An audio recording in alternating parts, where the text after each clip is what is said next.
اللہ رب العزت کی طرف سے ہر زمانے میں لوگوں کو کسی خیر کا موقع ملتا ہے.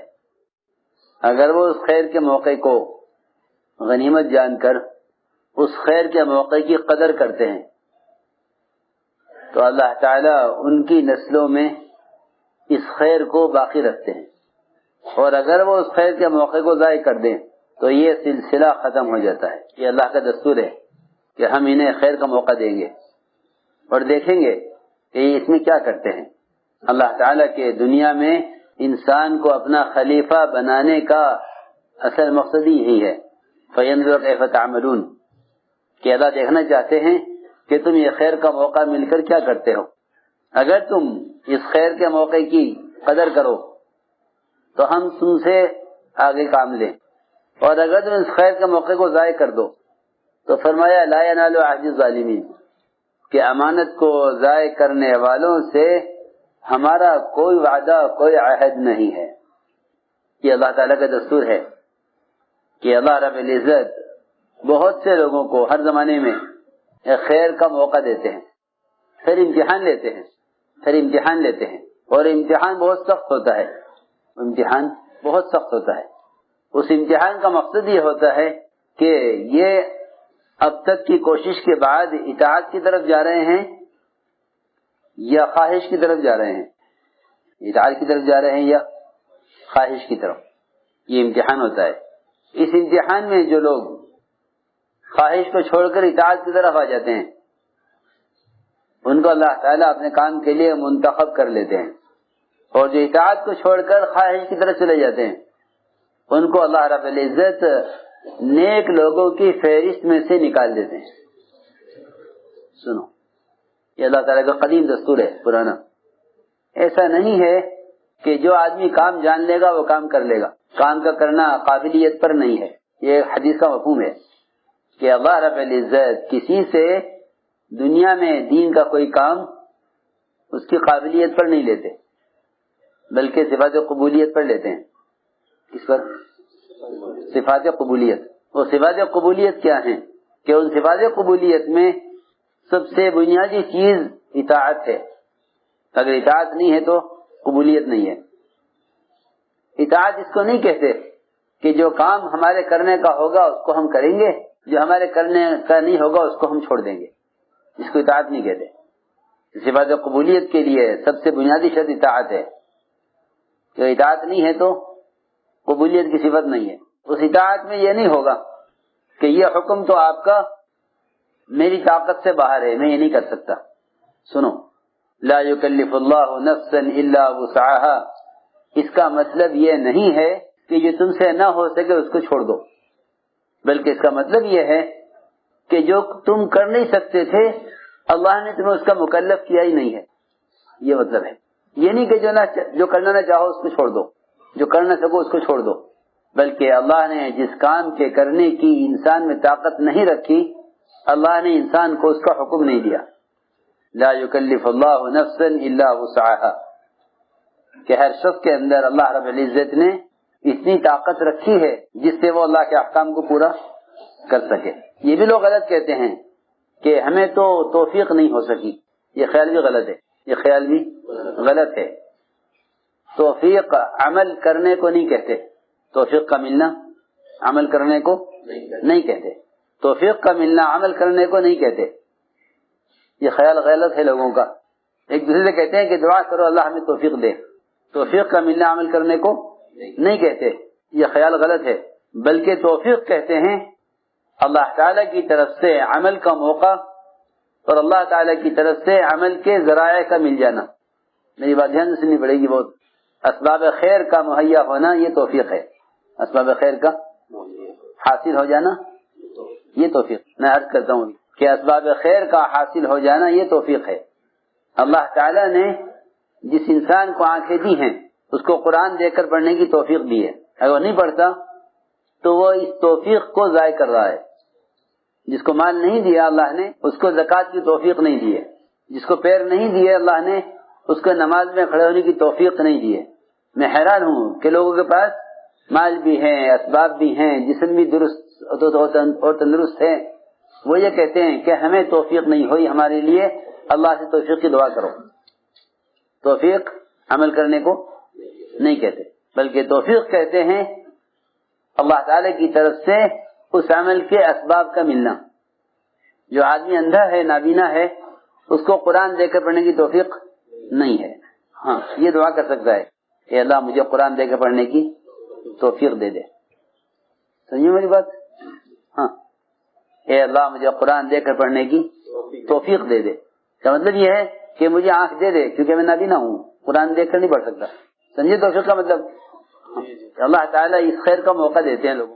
پھر جب یہ اس خیر کے کام میں چلتے ہیں تو اللہ تعالیٰ ان کا امتحان لیتے ہیں. یہ بہت اہم بات ہے. یہ بات نہیں ہے کہ اگر کسی خیر کا موقع مل گیا تو یہ لوگ امتحان سے پار ہو گئے. ایسا نہیں ہے، ایسا نہیں ہے. بلکہ دنیا والوں کا دستور ہے، یہ طریقہ ہے کہ وہ پڑھے لکھے لوگوں کو لیتے ہیں، پھر ان کا امتحان ہوتا ہے. اس میں سے بعض منتخب کیے جاتے ہیں اور اکثر کو ان میں سے فیل کر دیا جاتا ہے کہ نہیں ہمارے کام کے نہیں ہے. ہاں، بہت ڈگریوں والے، بہت صلاحیتوں والے، ان کو منتخب کیا جاتا ہے، پھر ان کو فیل کیا جاتا ہے. کاہے میں؟ امتحان میں. جا کے بات سننا. اس لیے سمجھتے تھے کہ اس کام میں وقت گزارا ہوا ہونا یہ کوئی دلیل نہیں ہے قبولیت کی. اور یہ بھی یاد رکھو کہ شہرت بھی قبولیت کی دلیل نہیں ہے، کیونکہ مشہور ہونا الگ ہے، مقبول ہونا الگ ہے. ایک آدمی مشہور ہے اور ایک مقبول ہے. مقبول وہ ہوتے ہیں حدیث میں کہ مقبول ان کو فرمایا ہے کہ اگر وہ کھو جائیں تو کوئی تلاش نہ کرے اور مل جائیں تو ان کی کوئی پرواہ نہ کرے. وہ مقبول ہوتے ہیں. کھو جائیں تو کوئی، ہاں یہ حدیث کا مفہوم میں عرض کر رہا. کھو جائیں تو کوئی تلاش نہ کرے، فلاں صاحب کہاں ہیں، اور مل جائیں تو کوئی ان کی پرواہ نہ کرے. جی ہاں، اس لیے قبولیت الگ چیز ہے، شہرت الگ چیز ہے. ایک مدت گزر جانا کسی خیر کے کام میں یہ قبولیت اور استقامت کی دلیل نہیں ہے. پوچھا گیا حضرت سے کہ حضرت استقامت کسے کہتے ہیں؟ تو حضرت نے فرمایا ان صاحب سے کہ تم کیا سمجھتے ہو؟ تو میں نے ایک بات عرض کی ہے کہ قبولیت اور شہرت. تو قبولیت کا تعلق صفات قبولیت سے ہے. قبولیت کا تعلق صفات قبولیت سے ہے کہ ہمارے اندر وہ صفات ہوں جن صفات پر اللہ کی طرف سے قبولیت کا فیصلہ ہوتا ہے. تو میں عرض کر رہا تھا، کیسے پوچھا گیا کہ استقامت کسے کہتے ہیں؟ حضرت نے فرمایا تمہارا کیا خیال ہے؟ تو اس نے کہا کہ جتنے بھی اعمال ہیں ان کو پورا کیا جائے. تو حضرت نے فرمایا کہ استقامت یہ نہیں کہ ایک عمل ہو گیا تھا ایک چھوٹ گیا، کہ استقامت تو یہ ہے کہ یہ اس کام میں مر جائے، اس کام میں مر جائے. استقامت یہ ہے کہ اس کام میں مر جائے. بہت دھیان سے بات سننا بھائی، کہ اس کام میں مر جائے یہ استقامت ہے. کیونکہ ایسے حالات پیش آئیں گے، ایسے سخت امتحان آئیں گے، ایسے امتحان آئیں گے کہ لوگ اس امتحان سے یعنی اس امتحان کو برداشت نہیں کر سکیں گے، امتحان کو برداشت نہیں کر سکیں گے کہ ایسے امتحان آئیں گے. میں عرض کروں گا تفصیل سے. اللہ تعالیٰ کی طرف سے امتحان ہوتا ہے. اللہ نے انبیاء کا یہ امتحان لیا ہے، اس لیے فرمایا اشد الناس بلاء الانبیاء، کہ سب سے سخت امتحان ہوتا ہے نبیوں کا. سخت امتحان ہوتا ہے نبیوں کا. پھر جو ان کے طریقوں پر ہیں ان کا امتحان، پھر جو ان کے طریقوں پر ہیں ان کا امتحان، جو ان کے طریقوں سے زیادہ قریب ہوں گے. ایک صحابی نے عرض کیا کہ یا رسول اللہ میں تو آپ کی معیت چاہتا ہوں، آپ کے ساتھ، کہ اگر ہمارا ساتھ چاہتے ہو تو پھر کمر کس لو فقر و فاقے کے لیے، تنگی کے لیے. سنو، یہ نہیں کہ ہمارا ساتھ ہو جاؤ گے تو تمہیں دنیا میں یہ ملے گا، یہ برکتیں ملیں گی، یہ نعمتیں ملیں گی، یہ نہیں. یہ فرمایا کہ اگر ہمارا ساتھ چاہتے ہو تو فقر تنگی کے لیے تیار ہو جاؤ. اعد للفقر تجفافا، یہ فرمایا کہ پھر تو تنگی کے لیے اور سختی کے لیے، ناگواریوں کے لیے تیار ہو جاؤ. یہ نہیں فرمایا کہ ہمارے ساتھ آؤ گے تو یہ مزے ہیں. فرمایا کہ دنیا کے مزے تو ان کے لیے ہیں جو ہم سے دور ہیں. تو میں عرض کر رہا تھا کہ امتحان ہوتا ہے سخت، اور یہ امتحان اوپر سے چلا آ رہا ہے.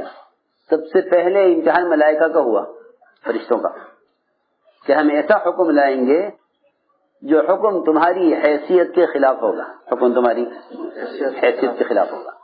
ہم ایسا حکم لائیں گے جو حکم حیثیت کے خلاف ہوگا. ہم دیکھیں گے کہ اب تک کی عبادت سے فرشتوں کے اندر، اب تک کی عبادت سے ملائکہ کے اندر اطاعت کا جذبہ کتنا پیدا ہوا. تو ہم حکم لائیں گے حیثیت کے خلاف. یہ پہلی مثال ہے. تو حکم دیا فرشتوں کو کہ آدم کو سجدہ کریں، آدم کو سجدہ کریں، حکم دیا، ہمارا حکم ہے. ہاں یہ نہیں کہ تم یہ کہو کہ یہ حکم ٹھیک نہیں ہے، اللہ کو اس کی پرواہ نہیں ہے. ہاں اللہ نے حکم دیا ہے، حکم کا پورا کرنا اطاعت ہے، حکم کو پورا کرنا اطاعت ہے. حکم میں غور کرنا، جی ہاں، کہ یہ پورا کرنے کا ہے یا نہیں، یہ نافرمانی ہے. کہ حکم کا پورا کرنا اطاعت، یہ حکم آیا تو سب نے سجدہ کیا سوائے ابلیس کے کہ نہیں یہ حکم میری حیثیت کے خلاف ہے، یہ حکم میری حیثیت کے خلاف ہے. سب نے سجدہ کیا سوائے ابلیس کہ نہیں یہ حکم میری حیثیت کے خلاف ہے، کیونکہ میں اعلیٰ ہوں یہ ادنا ہے، میں پرانا ہوں یہ نئے ہیں. ہاں دیکھو یہ ہے بات، موازنہ کیا اپنا آدم سے. حل کرنا ہی چاہیے تھا کہ اپنی حیثیت کا موازنہ کرتے اللہ کے امر سے، اپنی حیثیت کا موازنہ کرتے کس سے؟ اللہ کے امر سے، کہ اللہ کا امر ہے، اللہ کا امر ہے اور میں بندہ ہوں. جبرائیل بندے ہیں، اسرافیل بندے ہیں، اسرافیل بندے ہیں. جی ہاں، اسرافیل کا مطلب یہی ہے، سراف کہتے ہیں بندے کو، ایل اللہ یہ لکھا ہے. جبرائیل یہ بندہ ہے، ایل اللہ، جبرائیل اللہ کا بندہ. کہ بندگی کا تقاضا یہ ہے کہ جو کہا جائے وہ کر دو. تو اس نے انکار کیا، اس نے انکار کیا کبر کی وجہ سے. اس لیے کہتے ہیں کہ کوئی معمولی حکم بھی ہے پورا کر دو. آدمی حکم سے انکار کرتا ہے تکبر کی وجہ سے. ایک آدمی آپ کے ساتھ کھانا کھانے بیٹھا، اس نے لقمہ بائیں ہاتھ سے لیا تو آپ نے فرمایا کہ دائیں ہاتھ سے کھاؤ. بات یہاں سے سننی پڑے گی، فرمایا دائیں ہاتھ سے کھاؤ. تو جب کسی کو کسی بات سے ٹوکا جاتا ہے تو وہ اطاعت کرنے میں اپنی ذلت محسوس کرتا ہے. میری بات دھیان سننا، اطاعت کرنے میں ذلت محسوس کرتا ہے. اس ذلت سے بچنے کے لیے جھوٹا عذر پیش کرتا ہے. تو آپ نے فرمایا کہ دائیں ہاتھ سے کھاؤ.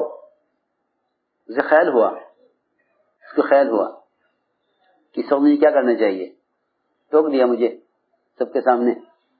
تو اس نے بجائے اس کے کہ وہ دائیں ہاتھ سے شروع کرتا کھانا، اس نے کہا کہ اے محمد صلی اللہ علیہ وسلم میرا دائیں ہاتھ اٹھتا نہیں ہے، دائیں ہاتھ اٹھتا نہیں. حالانکہ ایک معمولی بات تھی، فرض واجب نہیں ہے دائیں ہاتھ سے کھانا، فرض واجب نہیں ہے، سنت ہے. کہ ایک سنت سے انکار کے لیے جھوٹا عذر کیا، ایک سنت سے انکار کے لیے جھوٹا عذر کیا اور یہ کہا کہیے میرا دائیں ہاتھ اٹھتا نہیں ہے، حالانکہ ہاتھ بالکل ٹھیک تھا. آپ سمجھ گئے کہ جھوٹ بول رہا ہے. تو آپ نے فرمایا کہ تیرا یہ ہاتھ کبھی نہ اٹھے. تو ہاتھ چل ہو گیا، ہاتھ ختم ہو گیا، ہاتھ کی جان نکل گئی. کہ روایت میں ہے کہ اس وقت کے بعد اس کا ہاتھ کبھی اس کے منہ کی طرف نہیں اٹھا، حالانکہ معمولی بات تھی. کسی حکم کو چھوٹا مت سمجھو. جی ہاں، دائیں ہاتھ سے کھانا ایک سنت ہے. اس نے انکار کیا کبر کی وجہ سے کہ آپ نے مجھے کیوں کہا کہ دائیں ہاتھ سے کھاؤ. اور اس نے اس کا عذر کیا جھوٹا کہ یہ ہاتھ میرا اٹھتا نہیں ہے، یہ ہاتھ میرا اٹھتا نہیں. آپ نے یہ بدعا دی اس وقت، اللہ کرے تیرا یہ ہاتھ نہ اٹھے. سوچ سخت بات ہے، یہ سوچنے کی بات ہے کہ بعض مرتبہ آدمی کبر کی وجہ سے حق کا انکار کر دیتا ہے. یہاں ابا واستکبرا کہ ابلیس نے انکار کیا اور تکبر کیا. یہ نہیں دیکھا کہ بڑے کا امر ہے، بلکہ یہ دیکھا کہ مجھے چھوٹے کو سجدہ کرنے کا حکم دیا جا رہا، حالانکہ امر بڑا ہے، فرشتے سے بھی آدم سے بھی، فرشتے سے بھی اور آدم سے بھی امر بڑا ہے اللہ کا کہ اللہ کے امر کو پورا کرو. مناج کے پہلا امتحان یہ ہے. یہاں ابلیس اس امتحان میں فیل ہو گیا تو نکال دیا گیا. جی ہاں، اور یہ بات یاد رکھو کہ جو نکال دیا جائے گا اطاعت نہ ہونے کی وجہ سے، اس کی کوشش بھی دوسروں کو نکالنے کی ہوگی. یہ بھی ایک بات ہے، یہ قدیم دستور بتا رہا میں آپ کو. جی ہاں، کہ نکل گئے ہم تو نکل گئے، مگر ہم نکل کر تمہیں نکال کر چھوڑیں گے. جی ہاں، تمہیں بھی نکال کر چھوڑیں گے، کیونکہ تمہیں سجدہ کرنے کے چکر میں ہمیں نکالا گیا ہے. ہاں، ہم تمہیں بھی یہاں نہیں چھوڑیں گے. جی ہاں، سنو، یہ بہکایا اس نے بہکایا اس طرح کہ جس طرح میں نکالا گیا ہوں تمہیں بھی یہاں سے نکلنا ہے. کہ ہم نکلنا نہیں چاہتے, کہ نکلنا نہیں چاہتے تو میری بات مانو. کہ کیا؟ کہ اس درخت میں سے کھا لو, کھا لو گے تو ہمیشہ رہو گے. تمہیں روکا ہے نا درخت کھانے سے, کیا روکا ہے؟ کہ روکا اس لیے ہے تاکہ تم یہاں ہمیشہ نہ رہو, اس لیے روکا گیا ہے کھانے سے. کھا لو گے تو ہمیشہ رہو گے یہاں, یہ مشورہ دیا. چنانچہ یہ بھی نکالے گئے کہ نکلنے والوں کی دو قسمیں ہیں, یاد رکھنا. کسی خیر کے موقع سے محروم ہونے والے, کسی خیر کے موقع سے نکالے جانے والوں کی دو قسمیں ہیں. جی ہاں, ایک قسم تو وہ ہے جو گناہ کر کے استغفار کریں, گناہ کر کے استغفار کریں, کہ وہ تو واپس آ جائیں گے. برائے ابن عازی سے پوچھا گیا کہ ہلاک ہونے والا وہی تو ہے نا جو گناہ کرے؟ فرمایا نہیں, گناہگار ہلاک نہیں ہوتا, گناہگار تو توبہ کر کے نجات پا لیتا ہے. ہلاک تو وہ ہوتا ہے جو کسی گناہ کرنے والے کو اللہ کی رحمت سے مایوس کرے. ہلاک وہ ہوتا ہے جو گناہگار کو مغفرت سے مایوس کرے. یہ ہلاک وہ ہوتا ہے جو گناہگار کو مغفرت سے مایوس کرے. ہلاک وہ نہیں ہوتا جو گناہ کر کے توبہ کر لے, کیونکہ گناہ کرنے والے کے ساتھ نجات ہے استغفار. انہوں نے استغفار کر لیا, آدم علیہ السلام نے استغفار کر لیا, ربنا ظلمنا انفسنا, استغفار کر لیا, یعنی رجوع کر لیا اللہ کی طرف. شیطان نے اپنی غلطی پر وہ اڑ گیا, غلطی پر اڑ گیا کہ نہیں ہماری بات ٹھیک ہے. جو بھی غلطی پر اڑ گیا وہ محروم ہو گیا. جس نے غلطی تسلیم کر کے استغفار کر لیا وہ مقبول ہو گئے.